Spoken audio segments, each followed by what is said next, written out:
Apple just dropped a bunch of new products today at their spring loaded event. I'm talking new M1 iMacs, M1 iPad Pros, a new Apple TV 4K, a brand new product called AirTags, and more.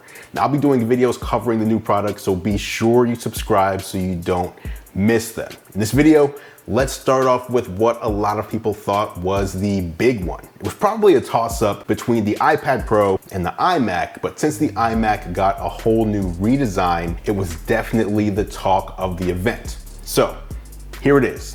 The new iMac, which Apple says was built from the ground up to take advantage of the M1 chip. Now, as you can see here, Apple has brought colors back to the iMac line, which a lot of people seemed to not realize on social media. The iMac originally launched in multiple colors, and this is a throwback to that. I think it looked great, and that orange one in particular is going to look striking on my desk, but it'll have to be my secondary desk rather than my main one. This is Apple's update to the previous entry-level iMac, so it goes from 21.5 inches up to 24 inches with a 4.5K display. You get narrower bezels along the top and side, and a flattened rear. According to Apple, this new iMac has 50% less volume than the one it's replacing, even accounting for the bigger display. You also get a better FaceTime camera at 1080p with improved microphones, both of which were sorely needed. And there's also a new magnetic power cable that attaches to the back, and the power brick is where the Ethernet jack is stored, which is cool because then you don't have to have that cable dangling from the iMac itself if you don't want to use Wi-Fi. The entry-level model includes 2 Thunderbolt ports, and you can pay for a higher spec model that adds 2 additional USB-C non-Thunderbolt ports. Oh, and there's also a headphone jack on the side. Now, alongside the new iMac come new accessories, specifically new Magic Keyboard, Magic Mouse, and Magic Trackpad. The cool thing about the keyboard, aside from being color matched metal to the iMac, is that they include the option of Touch ID. This makes it the first desktop Mac to include Touch ID. And if you have multiple people in the house who use the iMac, the Touch ID key will automatically log you in using fast user switching. Very cool, although it does make you wonder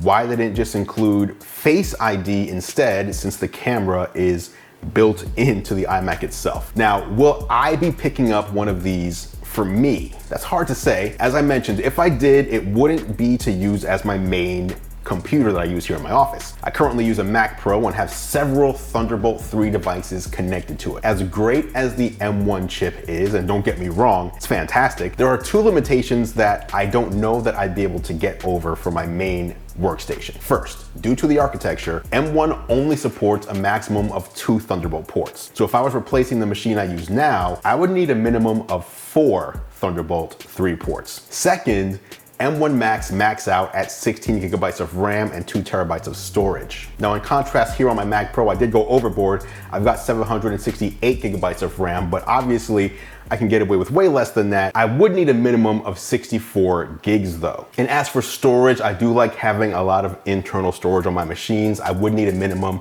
of 4 terabytes instead of the 2 terabytes that the M1 maxes out in. So this is why Apple only updated the smaller iMac today, while the larger 27-inch version remains unchanged, still shipping with Intel chips similar to the 16-inch MacBook Pro. We're likely waiting until the fall, so about another 6 months from now, before we see an M2 chip that can power Apple's more pro-level machines. So if I pick up this new iMac, it would be to replace the aging iMac Pro that I have set up in a secondary office here in my home. I'll see how it goes when we get the review unit in from Apple, and fingers crossed that they send over an orange one. What do you think of the new M1 iMac? Are you picking one up? And if so, which color are you looking at? They start at $12.99 and ship in the second half of May, but you'll be able to pre-order them starting April 30th. Let me know in the comments down below and I'll meet you there for further discussion. Thanks so much for watching as always, guys. I appreciate your support. I'm Andru Edwards and I will catch you